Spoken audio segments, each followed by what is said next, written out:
സംഗീതം ഏറ്റവും ഇരുണ്ട കാലങ്ങളിൽ പോലും പ്രകാശം പരത്തുന്ന അത്ഭുതമാണ്. നമസ്കാരം, ഞാൻ അഭിരാമി.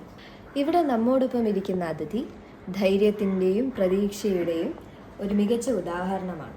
ഒരു ക്യാൻസർ സർവൈവറായി ജീവിതത്തിലെ വലിയ വെല്ലുവിളികളെ മറികടന്ന് സംഗീതത്തിൻ്റെ മാധുര്യം കൊണ്ട് ജീവിതത്തെ നിറച്ച ഒരാളാണ്. വളരെയധികം ബഹുമാനത്തോടുകൂടി നമുക്ക് സ്വാഗതം ചെയ്യാം മിസ് പരിമളം. സ്വാഗതം. വെൽക്കം ടു ആ പ്രോഗ്രാം പോരാട്ടവും അതിജീവനവും. അവൻ്റെ ജീവിതത്തിലെ അനുഭവങ്ങളെക്കുറിച്ച് അറിയുന്നതിന് മുമ്പ് നമുക്കൊരു പാട്ട് പാടിത്തരുക. തീർച്ചയായിട്ടും പാടിത്തരും.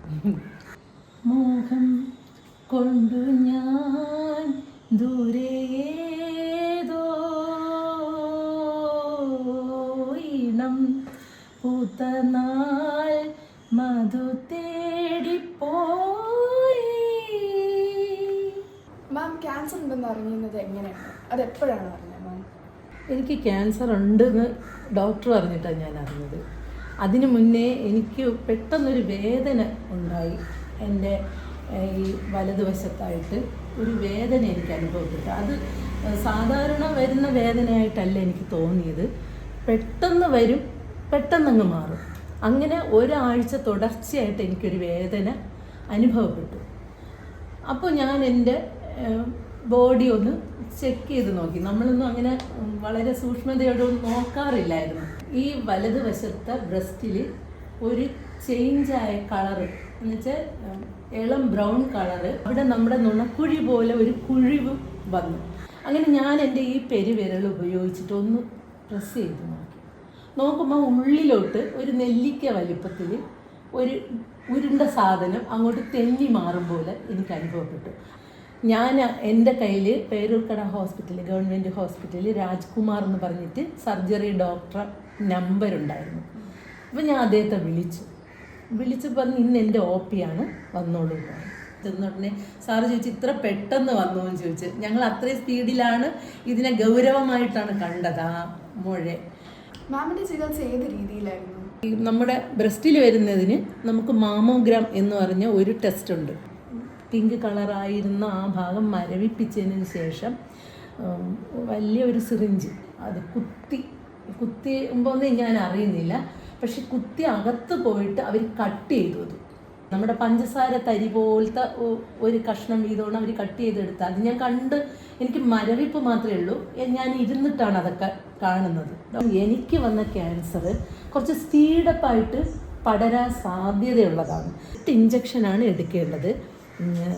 വലിയ കുഴപ്പമൊന്നും കാണുന്നില്ല. അമ്മ ധൈര്യമായിട്ടിരിക്കണം.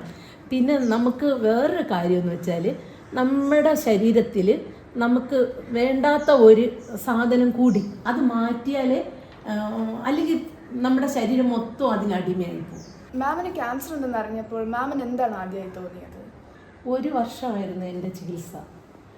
ആദ്യത്തെ കീമോ കഴിഞ്ഞ് ഞാൻ വീട്ടിൽ വന്നിട്ട് എനിക്ക് കീമോ കഴിഞ്ഞ് എന്ത് വീട്ടിൽ വന്ന് ജോലി ചെയ്യണം ഒന്നും എനിക്കറിയില്ല. ആ സമയത്ത് മാമിനെ മുന്നോട്ട് പോകാൻ പ്രേരിപ്പിച്ചത് എന്തായിരുന്നു? അത് എൻ്റെ കുടുംബം തന്നെയായിരുന്നു, കുട്ടികളും, പിന്നെ എൻ്റെ സംഗീതം. ആ സമയത്ത് മാമിൻ്റെ മനസ്സിലുണ്ടായിരുന്ന ആശങ്കകൾ എന്തൊക്കെയായിരുന്നു? എനിക്ക് ഈ രോഗത്തു നിന്ന് എങ്ങനെയെങ്കിലും കരകയറണ്ടേ.